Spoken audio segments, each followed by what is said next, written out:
Imagine you're driving down an old country road on a hot summer's day, the windows down, the music blasting, and the air in your face, and all of a sudden, you hear a loud thunk, and your wheel starts to jolt. You slowly but surely turn off to the side of the road just to find out you have a flat tire.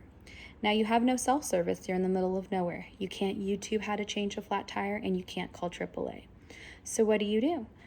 Lucky for me, my father taught me at a very young age the importance of knowing how to change your own flat tire. To him, it was just as important as learning how to pump gas into your car.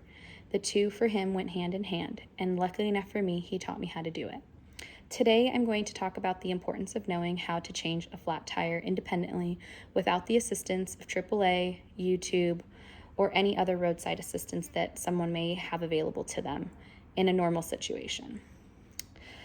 According to On the Importance of Changing a Flat Tire by Melissa Stevenson, she goes on to say that the independence that you get from knowing how to change a flat tire can increase your confidence and independence behind the wheel. And to her, it was very important for all Americans and anywhere else for people to know how to change a flat tire from start to finish. Today, I'm going to go over the steps on how to change a flat tire, the safety of knowing how to change a flat tire, and the pros and cons on how to change a flat tire. In a publication on how to change a flat tire according to the Car Pros by Rachel Rothman, updated December 11th, 2020, she goes on to explain the step-by-step process on how to change a flat tire. Step 1 would be to make sure you are in a safe location. Changing a flat tire in the middle of the road or in a blind spot could cause more harm and more damage to not only yourself but the people around you. The first thing you want to do is make sure you have all the tools needed to change said flat tire. You're going to need a lug wrench, a spare tire, and you're going to need a jack.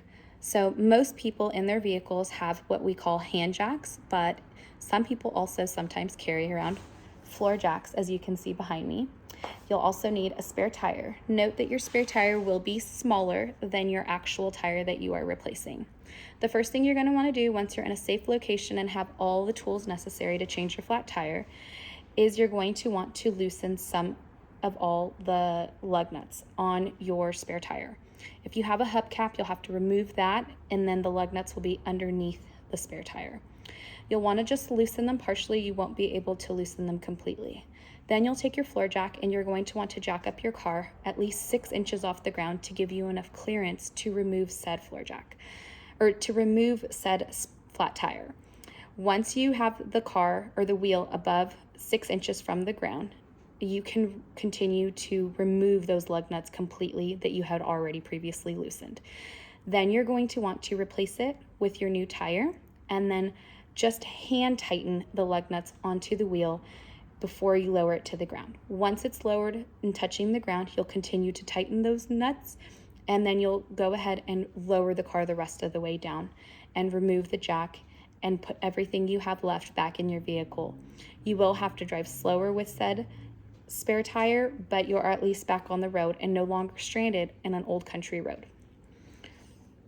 According to the Flat Tire Facts and Guides by Elizabeth Rivelli on July 27th, 2020, she said that many Americans will have a flat tire at some point in their lifetime, and less than 23% of said Americans from the ages of 18 to 28 could not confidently change their own flat tire without the assistance of a roadside assistance like AAA or YouTube, which in reality means that we are reliant on our cell phones, and there's not always that option. And unfortunately, because of that, we can't just go by those options. There are times where your cell phone could die, or like in this situation, you're on an old country road and you don't have the ability to call someone.